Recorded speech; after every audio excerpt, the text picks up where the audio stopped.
Howdy, y'all. Hey, y'all. Hey, Miss Akimoto. Yeah, Mrs. Crumb? How can you tell who is the best farmer? Oh, I don't know. Well, that's when he's outstanding in his field. See, he's great, right? Because he's outstanding, but then he's outstanding in his field because he's a farmer. It's really good. It's good. All right. We're here for lesson 5, session 5, video 3. Woo! And we are on page 101 and 102. Thank goodness. Woo! All right. Mr. Kovich writes the problem 32 times triangle equals 1,696 on the board. Write a division equation that can be used to find the value of the triangle. Then find the value of the triangle and show your work. Mrs. Crumb, it gave me a multiplication sentence. How do I do a division equation? Because multiplication and division are inverse operations. That's So it. I could just do a division problem. I could use my 32 as my divisor. Absolutely. My 1,696 as my dividend. And my quotient would be triangle. So let's write that out. Got 32, 1,696. Now, of course, you guys can choose whichever method works for you. Area models, partial quotients, or traditional algorithm, standard algorithm, whatever you want to call that one. All right. So, Mrs. Crumb, I'm looking at this. Let's try the standard algorithm. 32, well, I can't go into 1. No. But it also can't go into 16. No. We're going to have to put it into 169. Yes, we are. So that's such a big number. I don't even know where to start. Sure you do. We can think about our nice, easy multiples and our compatible numbers. I could think of this as 30. And then I could just say, well, 3 times what gets me close to 16? I have to say that's going to be 5. Because 3 times 5 is 15. So 3 times 30 is 150. And then we have 32. Means we have 10 more. So 32 times 5 is 160. Now, Mrs. Crumb, I almost just made a major mistake. I went to write my 5 in the second column, and I realized I'm not putting it into 6. I'm putting it into 169. That's right. So I erased it and I put it over the 9. And that's really important, especially when we start to have zeros in our quotients and things like that. So think about the farthest place value that you're working with. That digit is going right above that. And always, guys, when you're doing that traditional algorithm, standard algorithm, the highest number you're going to is 9. So we've just divided, we just multiplied. The next step is subtract. So I'm going to subtract 160 from 169. That's easy. It's 9. Then I'm going to bring down my 6 because that's my next step. And I'm just going to start over with divide. Right. So we're going to figure out how many times 32 goes into 96. Well, gosh, Mrs. Crumb, 30 would go into 93 times. And then 2 times 3 is 6. I bet it goes in 3 times. I think you're right. That would equal 96. I subtract. I get 0. There's nothing else to bring down. We've used all of those digits. We're good. We're good. So our triangle equals 53.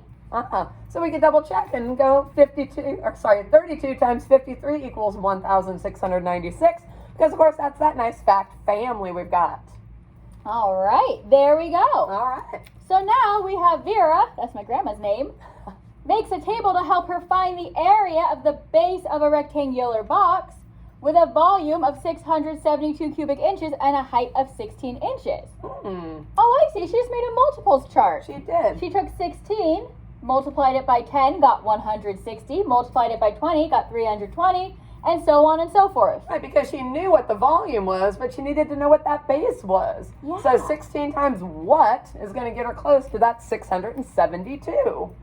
So, well, let's look and see what she would get close to. So, if it's 672, well, 640 is too small, but 800 is too big. So the answer must be somewhere in between 40 and 50. There we go. Which, this is a funny one. It says choose the correct option to fill in each blank below. It's multiple choice. So the area of the base is between, 40. 40 and 50. There you go. That's where it is. All right. Next question says Lisa's camera has 2,048 megabytes of memory for storing pictures. She has already used half this amount. A high quality picture uses 16 megabytes of memory. How many high quality pictures can Lisa store with the remaining memory? Well, she's already used half, so she doesn't have 2,048. She's only got half of that, which would be 1,024. All right. So now we're going to divide, aren't we? We're going to figure out how many times 16 can go into 1,024. And again, you're going to choose your method. We're going to go over traditional just because we're old. Well, I'm old. I'm feeling look older by old the day right because, now. you know, I was out on the prairie. We're out on the prairie. Yep, you might want to watch that sometime. Full House on the Prairie. Just saying. I used to watch that when I was little. All right, 16. Well, 16 can't go into 1. Nope. And 16 can't go into 10 either. Nope. So it's going to have to go into 102. Oh, it sure is. All right. Well, let's start thinking, how do I tackle this? Yeah, well, we have to start thinking about some of those multiples and things, right? Well, we know it can't be 10 because, you know, you can't have a double digit as your first number in your quotient. Okay, so we know it's going to have to be less than that. So if I think, well, 5 times 16 is 80, I don't think that's going to be high enough. Okay, so maybe 6. 6 times 16, okay, well, 6 times 10 is 60. 6 times 6 is 36. That would give me 96. Seems kind of close. Okay, if I think about 7, okay, 7 times 10 is 70. 4 times 7 is, wait, did I do that right? I got 4. I have 6 times 7 is 42. Oh, there we go. 70 plus 42 is 112. That's too high. So that lets me know that it's got to be 6. Kind of a small 6 right there. That's okay. It's Can you perfect see it spot for okay? it. Okay. Yeah, I can. All right. So then we divided. Now we're going to multiply. So 16 times 6, 96. I'm messing this nonsense up. There we go. We're getting it. There we go. All right. So now we're on the subtract part. So 102 minus 96 is just 6.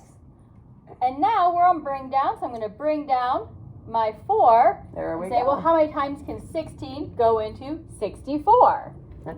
Well, we think about that one. I know that 6 times 4 is going to end in a 4. We haven't talked about remainders, so I'm kind of thinking maybe that's going to be where we are. Might be. What I'm thinking too about if I double 16, I get 32. Ah, so if I that's double times that 2. again, I get 64. That would be 4.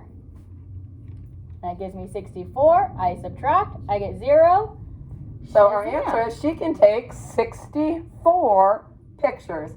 Now, we showed you guys this funny little thing before. This is that little Scantron thing. So if you were doing that, you would put 64 in there, and then you bubble in those answers. I don't even think these are really a thing for you I anymore. don't think they are. And it's kind of weird that they put them on here on our new math program. Right. Remember when you used to do these on standardized tests, you have to do your whole name? Oh, It was yeah. Really, and like your birthday and your school name. Actually, it took like an hour, and it was really therapeutic. It was, just bubble them in. And you had to fill them in completely. Yeah. Oh, it was all paper and pencil, too. They didn't even know about standardized tests yeah. being on paper and pencil. You used a real pencil with your real hand. Yeah. Not just typing. Oh, it was weird. Your hand would cramp up after a while, though. I remember that. All right, next page. All right, sorry about that. Reminisce. All right, Mr. Sullivan is organizing teams for the middle school's annual field day. There are 8 classes at the school and 21 students in each class. That must be nice. What is the total number of students at the school? Well, that's a multiplication problem, right? Yeah. Oh, okay. So we're going to go ahead and multiply our 8 times 21 and figure out how many kids we've got at school. Well, that's easy. Uh-huh. I guess we got 168. So that's part A. Okay. Now B says, he wants to have 12 students on each team. So not 8 classes with 21 or anything. He wants 12 kids on a team. So then how many teams will there be? So now this is going to be a division problem. We have 168 kids total being divided into 12 teams. So 168 is our dividend. 12 is our divisor. We can figure out how many teams we're going to have. All right. Well, I'm looking, 12 can't go into 1. Nope. But it certainly can go into 16. It goes in 1 time. It sure does. That's divide. Now I'm going to multiply. 12 times 1 is 12. Then I subtract, and I get 4. And then I bring down nice. So that 8. Oh, now we know this one. 12 times 4 is 48. So that tells us he's going to have 14 teams. All right. Now, our next question is, how many fewer students will be on each team if he decides to have 24 teams? Explain your answer using diagrams, pictures, mathematical expressions, and or words. So let's think about what this is telling us. So instead of 14 teams, I almost said 12 teams, but it's not. Instead of 14 teams, he wants 24 teams. So instead of 12 kids on a team, it's going to be different. So how can we go about trying to solve that? What could we do? Could we do a different division problem? Yeah, we definitely could. We could do 168 divided by the 24 teams to find out how many students are on each team. Ah, we sure can. And, you guys see this already? Do you see what I see? See something up here? Guess what it's going to be?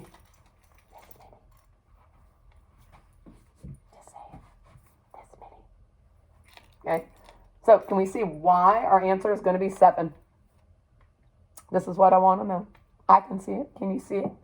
If I doubled that, I'm going to have that. Because if I think about it, 12 times 14 is going to give me 168. 24 times 7 is going to give me 168. So there's different ways that you can see that same thing. Now, of course, we could have gone through and we would have figured out, dividing-wise, that it was 7, okay? Or we can start to see what those patterns are in between. So now our question said, how many fewer students will be on each team, okay? Well, it used to be that it was going to be 12 students on a team. It's not. Now it's going to be 7. So how many fewer students will that be? 12 minus 7 is 5. There we go. Woo! That was a convoluted way to get to that problem, wasn't it? He was asking some strange things on that. Sure was.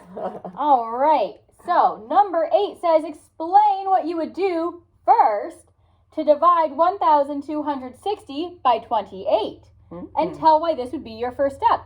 Well, Mrs. Crum, I feel like everyone might have different answers depending on what method they like. Absolutely. If they were using partial quotients, they might be looking at, I'm going to multiply it by 10 or something like that. You were using an area model, you would try and figure out how many times can you make 28 go into 1,260. That's easy. Right, yeah. So you might be breaking those apart by place value, all sorts of crazy things. Or if we're doing our standard traditional algorithm, we're going to be figuring out how many times 28 goes into 126. That would be our first step. So depending on what you choose, you may have a different step in there.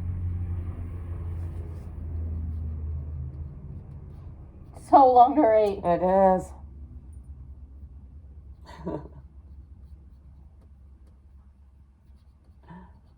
We're almost there. See how many times 28 goes into Lex needs 126, because that would be our first part, because it can't go into 1, it can't go into 12, but it can go into 126. Now, whatever you answer here is fine, as long as it's the method you prefer for dividing. That's it, because any one of those methods give you the same answer. That's kind of that cool thing about multiplication and division, even addition and subtraction. We can show you guys all sorts of different ways to do it, and you find what works best for the way your brain sees them. Right? All right, Mrs. Crum, we're at the end here, which means they need to go and take their exit ticket. Exit ticket. Exit ticket. Yeah, you got it. All right.